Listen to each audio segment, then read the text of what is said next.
Hey everyone, welcome back to a new episode. Today, we're just falling right into it. I am going to get some villagers in here. As you can see, I actually already have one, but I'm going to show you how I generally do it. So I think I'm going to try and find two if I can.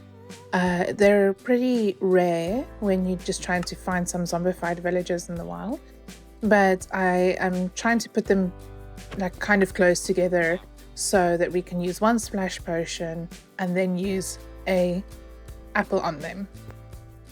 So you'll notice as I head out here, you can actually see that my vibrant visuals on. I was really focusing on just finding a zombified villager. They aren't always out, so it's kind of rare to kind of find them. So I was just really trying to focus on that. So here I spotted a zombified villager. So I just kind of at the door, put down the cart, and then I try and just nudge him. He will try and hurt you.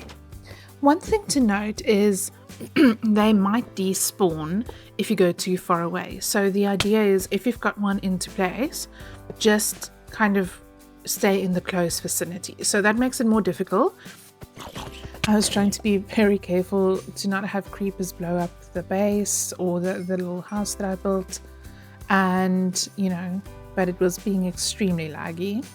So as you can see, I was just looking around, and then sometimes you have to run around a bit because they spawn and despawn in different areas. But I was just looking for one more. I was trying to see if I can get this baby zombie to jump on a chicken, because if you kill a baby zombie on a chicken, you can get a new disc that came out with the latest release. And I don't think it's very clear on this video, but it was being very laggy for me. And I was just thinking, oh, it's my system and so on. But so here it lags out a bit, and suddenly, while luring the zombie villager, this creeper blew up. So I didn't protect it very well, but at least the damage wasn't very, very bad. So at least we found our second zombified villager, and then I just nudge him in his place. We are going to use our splash potion. So it's a splash potion of weakness, and so they become a little bit weaker, and you give them a golden apple each, and then you wait it out.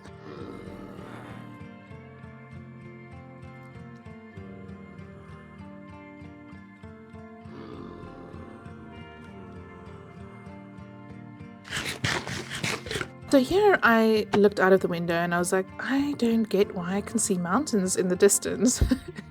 And basically realized that my vibrant visuals weren't on. And basically then also realized that my render distance was really, really far out. This actually happens every time there's a Minecraft update, and it kind of resets my settings to because I play on a windowed screen, just so the game doesn't hop out every time I go to Discord or anything else. So I play in a windowed setting, but every time there's a update, it takes the vibrant visuals off, it makes it full screen, so I have to reset all those settings again. So I will have to fix that up. Okay, so our villagers have turned. You can try and take the rail out from underneath them. Sometimes it's a bit tricky. You can either just leave it there, but the cart will move easily if it's on a rail. If not, just, leave it if it doesn't want to come out. But if you hit that mine cart, this villager might go walking about, and they can open doors. So I would say maybe not take that risk.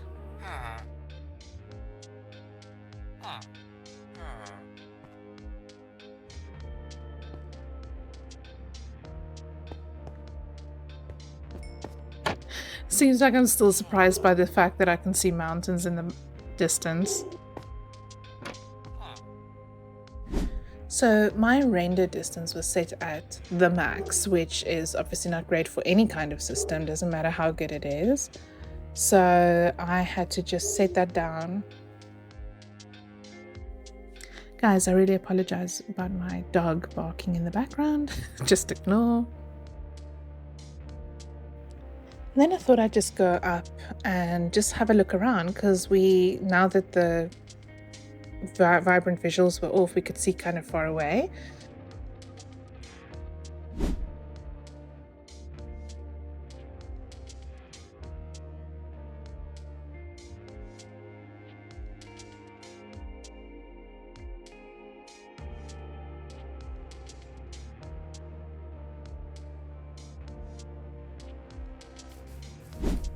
I decided to make this one villager a cleric. The clerics actually sell you ender pearls that you can change into eyes of ender. So, because we need that for the end portal, and we are going to fight the dragon today. So, I haven't yet found a warped forest where we can find some endermen in the nether. So, this is the next best thing that I can think of. You can also trade with piglins, but our gold has been a scarce supply. So, I am going with trading.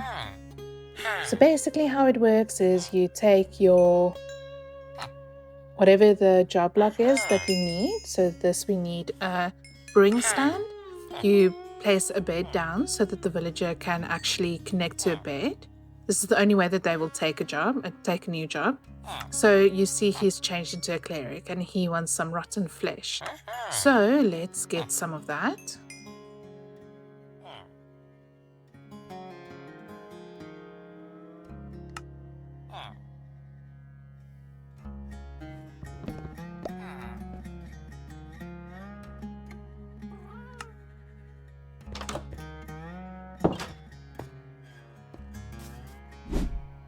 All right, and in order to make Eyes of Ender, you need to have ender pearls and blaze powder in order to craft the Eyes of Ender. And we don't have any blaze powder. We have a few, but not enough to make all of those Eyes of Ender. So it's to the nether we go. Oh my goodness, every time I'm here, I kind of freak out. Like, there's so much going on. It's not the safest route, but we have 2 spawners where we can get our blaze rods from. I will eventually try and see if I can, turn this into an actual farm, and then with a, safe enough entrance. But for now, we just have to do it manually.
And then I had to head back, but guess what? We had some hoglins that we didn't see, and we died. It's fantastic. So yes, another death for us, but it'll be easy because it's right just outside our passageway that we've made. So all I need to do is just get some boots on or any gold item on and go and collect our stuff.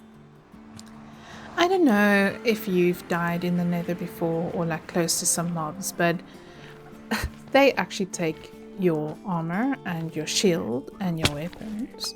So you might not be able to get everything back unless you want to try and kill them. And for me, the risk was just too high to try and kill them. I could go into like a little hole and try and like kill them all as they come for me. So I kind of just decided to pick up what I could find, and then the piglins that are wearing my things won't despawn, but I was just more interested in having the blaze rod. So as long as the blaze rods were there, I was pretty happy with it. So most of my things were there. They had just taken my armor and my shield. So I was fine with that. I was just like, whatever, like we'll get them at one point, when maybe we have better gear. But I'm not gonna have this fight with them at the moment and just leave it. I then decided to take this infinity bow that I had fished up or found somewhere and just combine that with a regular bow that's full health, just so that I have everything.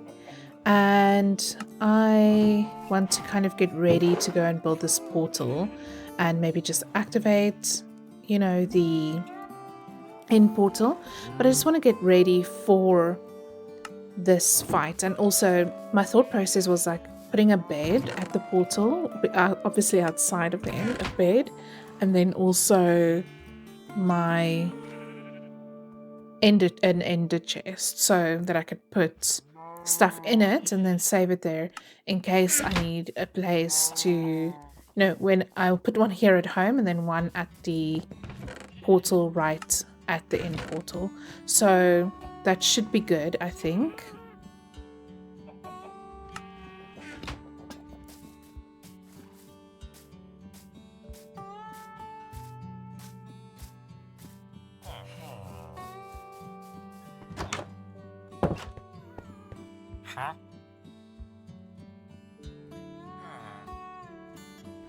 I basically also just took all the wheat that I could find and traded with the other villager so I can get some ender pearls so we can kind of get all of that ready.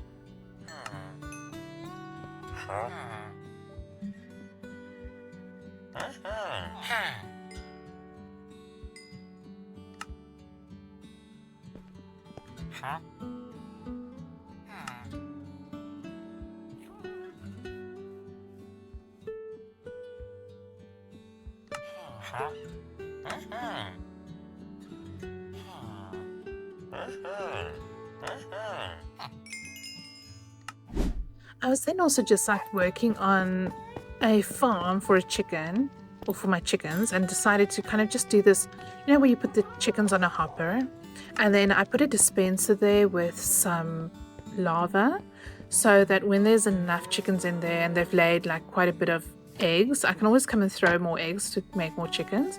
But once they've laid enough eggs, you can always replenish the chickens. But then I can just dispense some lava and it's cooked chicken for me. So I'm gonna try and see if this farm is efficient. It's manual, obviously, so not like a very automated farm, but I think it is a pretty easy farm to make for like a beginner thing.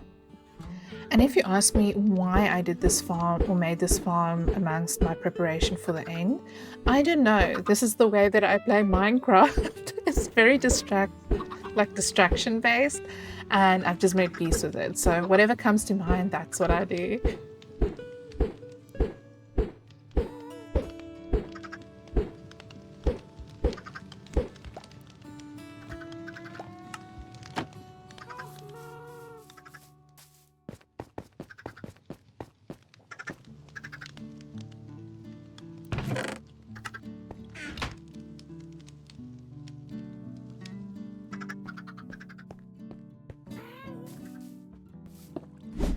Okay, then I made my way to the end portal and I decided to go and build my portal there. If you're unsure how we know where to build a portal in the Nether compared to the overworld is 8 times further than the Nether. So if you look at the coordinates on my screen, I basically took the first and the last coordinate and I divided that by 8 to kind of get where I have to place this portal in the Nether. And I made a little tunnel there. Luckily it was through my fortress and then taking a turn.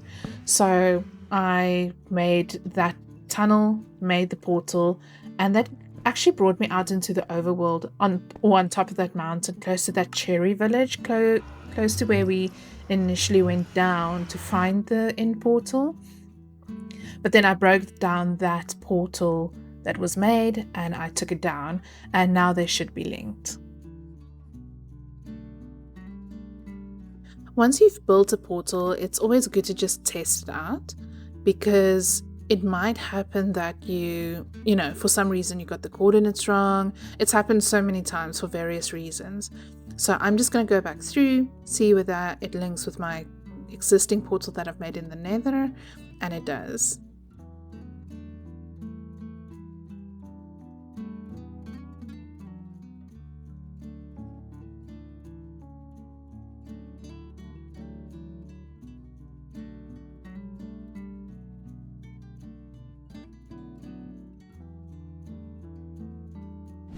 Okay, and slowly I'm kind of just prepping for the end fight. So taking a pumpkin head is a good idea. It's very annoying because you can't see a lot around you.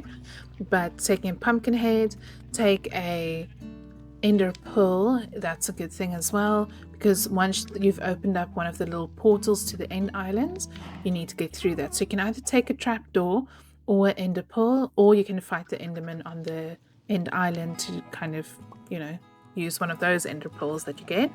I'm taking a bed, I'm taking a ender chest, and the ender chest is just going to be on me because I want to store whatever I find on the outer islands. I want to store in an ender chest. I do know that some cities have ender chests, but I can't bank on that. I need to just make sure that I have enough storage space.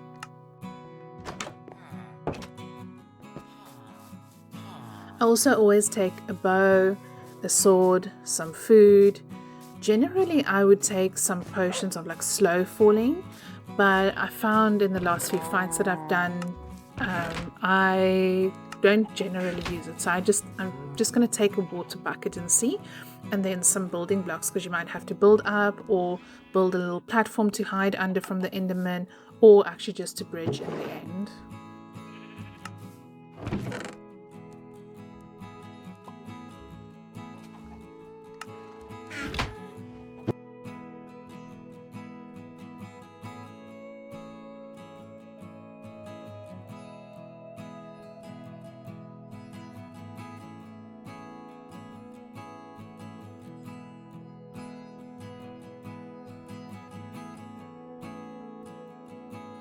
I did, however, decide to make some health potions.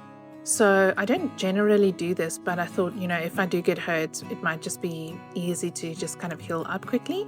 So that is 3 water bottles with nether wart that makes an awkward potion, and then a glistening melon, and then to extend that, you put in some redstone.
Okay, and now I think we are ready for our fight. I didn't really notice that I have golden boots on, but this is how we're going. So I made my way all the way to the end portal.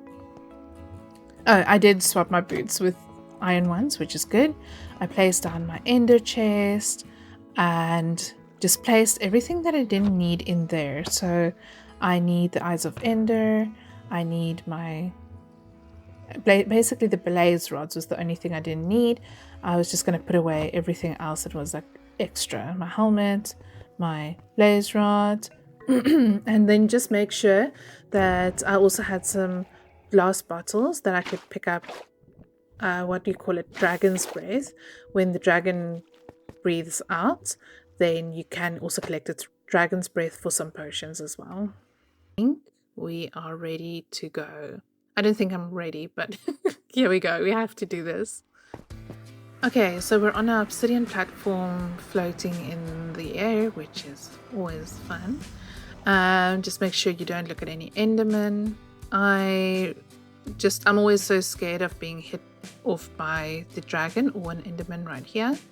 So I just want to make it too wide and make sure that I don't get pushed off. I was just making a staircase up just as far as I can because I don't want to kind of struggle, to get up. And yeah, prepping this beforehand is always good for any other times you want to come back. Okay, and then I just like to kind of put a little platform out there just in case one of the endermen start chasing me. I have a little place to come and hide under. But also the vibrant visuals is making it look very interesting, like with a purple sky instead of the black. Although this pumpkin head is making it very frustrating. So you try and take out as many of the regenerating things at the top of the pillars, and because that it restores his health, or the ender dragon's health. So I just try and I don't even like back it up with the rest. I just kind of try and take the dragon out before it regenerates back, but that also means that you're kind of doing extra work. So if you want to go through the motions of first taking out these crystals at the top of the pillars, then you can. Obviously fighting it alone, I feel like I need to kind of balance the two and just kind of like fight the dragon, take some out, fight the dragon more, etc. So when the dragon comes to land, you can hit it with your sword. So it takes quite a bit of damage, but yeah, as you see, the health goes back up as it kind of regenerates. So while the dragon is flying around, I kind of try and just take out the ones that I can, just so it doesn't regenerate. It isn't as easy as it looks, but getting a few at least. It sometimes seems a little bit chaotic, and I think especially when you are on your own or fighting the dragon by yourself, it kind of goes really fast if you're doing it with other people. But yeah, often when you're alone, it kind of feels like you're just being a little bit chaotic. But yeah, it was pretty easy, I think. But yeah, and then when it shoots out all the XP right at the end, you can collect that. Some of it actually falls into the portal, and that goes to world spawn basically. So yeah, if you want to kind of try and catch it all. You also have the egg on top of the pillar, and this, if you hit it, it actually falls as an item. So you want to kind of, there's a way of doing it, but if you hit it right at the top of the pillar, it kind of teleports somewhere else. And for me, I did not bring a torch, but there are torches on this pillar, as you can see.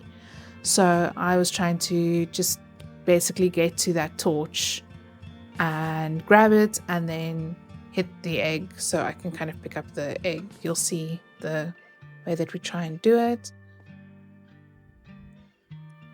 Okay, so I went back and clearly I didn't set my spawn before going through the portal.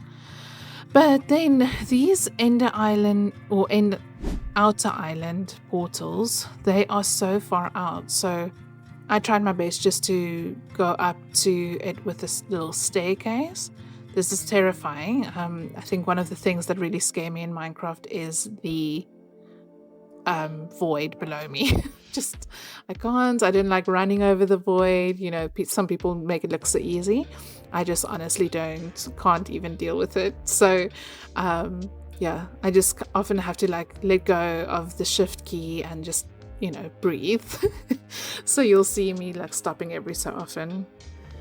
But yeah, I hadn't really noticed that I was using up all my building blocks basically. So I was just using all this cobblestone. Should have really just gotten some extra end stone, because you don't know when you get to the other side of this portal, you don't really know where you will come out to. Is there an island far away? Are you on a main island, etc.? So it's very random.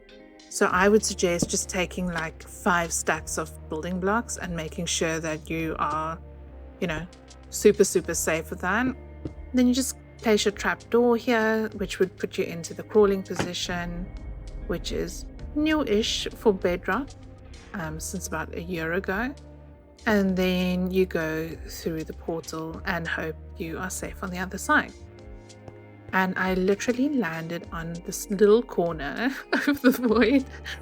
And then looking around, I am on this little platform. We were super lucky actually finding a city and with a ship like so close by. I did not expect that. But I am on this smallest little platform and I need to bridge over somehow. So yeah, I need to find a way. So I'm gonna try and see if I mine a lot of these blocks, how many I can get and if that's gonna be useful. And then in the meantime, also be careful not to look at any Endermen that might, that you might anger.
Okay, so I used all the building blocks I could get to get pretty far, but I think my next thing I'm going to try would be to get some ender pearls to see if I can kind of throw them to, for the rest of the distance I need to go.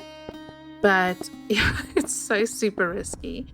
And just me being on this little one wide platform, it's so easy to fall off. And then with Enderman in my way as well, it's just super scary. So I just put a boat down and had a look at them and tried to kind of get a few pearls just so that I could, just throw them in case I need to go somewhere or even just to save myself. So this was just my next move because I wasn't able to really get any more solid blocks. I think I could dig down another layer or so, but there's a limit to what this island has on it. So yeah, not the smartest move, so my suggestion would be to take as many building blocks as you can when you go to the end.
Okay, then I also just suggest that you get the chorus fruit.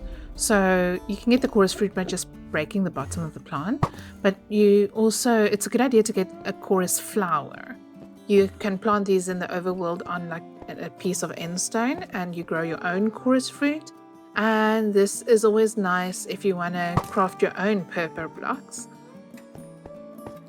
Oh, and you can also craft your own end rods. So I think some people don't know that, so they often like try and collect as many in the end as possible. But there is a way to actually craft your own end rods too, and you need the chorus fruits. To get the chorus fruits, or the chorus flower at least, the best way is to use a bow, an arrow, and then you just shoot at one of the flowers and they drop. So if you just break the plant, then yeah, you just get the chorus fruit, but the flower is specifically, or you can just break the flower if you can reach it, but just, hitting it with a bow is, to me, the easiest way. And then as you can see, I think using an ender pearl in the end is often one of my best strategies that I use, because it's often tough to kind of bridge all the way from one end to the other. And once you get some elytra, if you are someone that likes flying, once you get the elytra, you probably won't use those bridges anyway. So the other theory I was trying to think of testing was getting a ghast, and because you can place water in the end, you can kind of breed a ghast in the end and then use those to fly to the outer islands. It's about 1,000 block gap from the center island to the end islands, or the outer islands. But yeah, I don't have another dry ghast, and I wasn't going to go through the work for that, and it's a pretty slow travel time, so I was just going to go with the way that I knew.